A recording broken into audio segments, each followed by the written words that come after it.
योगी जी और अमित शाह जी को जो गाली दे सकता है वो बीजेपी के नेता को ये शब्द कह रहा है तो कम कह रहा है। दिल दिखाया बड़ा हमने और ताने आप हमें दे रहे हैं। बिहार नेताओं को छूट भैया नेता बोल रहा है। बिहार नेता को छूट भैया नेता भी कह रहे हैं। देखिए, हम लोग तो छोटे ही कार्यकर्ता हैं। जिस तरह की बोली, जिस तरह हमारे नेतृत्व का अपमान रोज किया जा रहा था, जिस तरह देश के प्रधानमंत्री का नाम लेकर उनको बोला गया, वो नाम हम बोल भी नहीं सकते। जिस तरह की भाषा बोली गई वो हम पूरी ताकत से लड़ेंगे और जीतेंगे, क्योंकि बुछा की जनता को भी मालूम है कि डेवलपमेंट कोई कर सकता है तो वो एनडीए की सरकार कर सकती है, बीजेपी के लोग ही कर सकते हैं। दिल दिखाया बड़ा हमने और ताने आप हमें दे रहे हैं। हमने अपने लोग जिन्होंने जीवन भर पार्टी में काम किया, ऐसे समर्पित कार्यकर्ता दिए और उनको ये अधिकार था वो हमारे साथ आए। पिछड़ा का बेटा तो अति पिछड़ा का बेटा नरेंद्र मोदी, उन्हीं की पार्टी।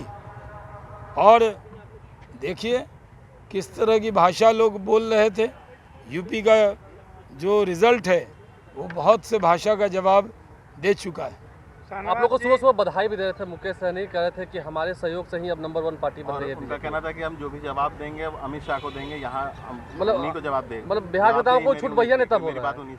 बिहार नेता को छूट भैया नेता भी कह रहे हैं।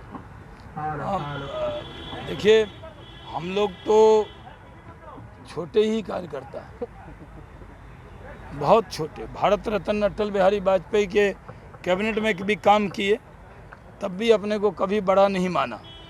अगर कोई बीजेपी के नेता को छोटभैया क्या, जब हमारे जो नेता मोदी जी, योगी जी और अमित शाह जी को जो गाली दे सकता है वो बीजेपी के नेता को ये शब्द कह रहा है तो कम कह रहा है। क्या क्या नहीं कहा, क्या क्या नहीं हमने सहा।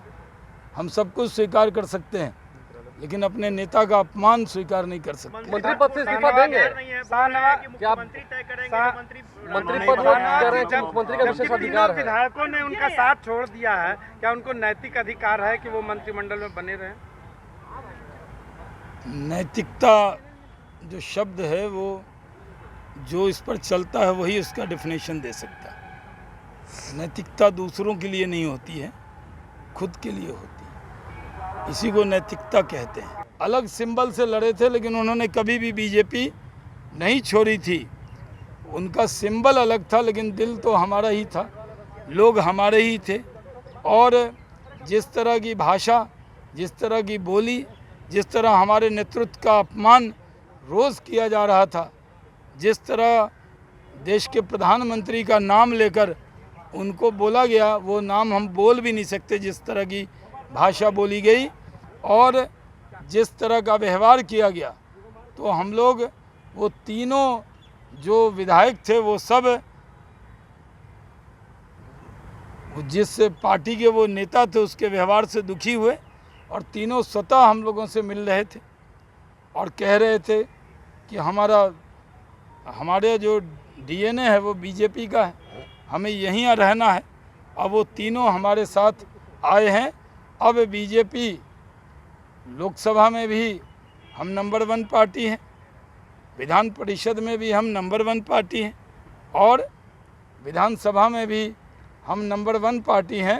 ये जो नंबर 1 पार्टी का ताज पहने राजद के लोग घूम रहे थे, आज वो ताज भी उनके सर से हट गया है और वो बीजेपी के सर आ गया है।